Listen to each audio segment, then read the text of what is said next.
السلام علیکم۔ آج ہم آپ کو اپنے چینل ڈیلی ولاگ پہ رمضان کی اہمیت کے بارے میں بتائیں گے۔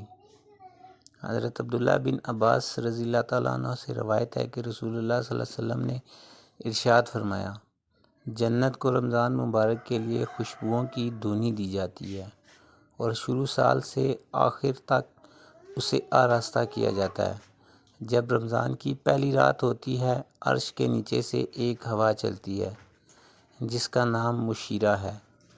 اس کے جھونکوں سے جنت کے درختوں کے پتے اور دروازوں کے حلقے بجنے لگتے ہیں۔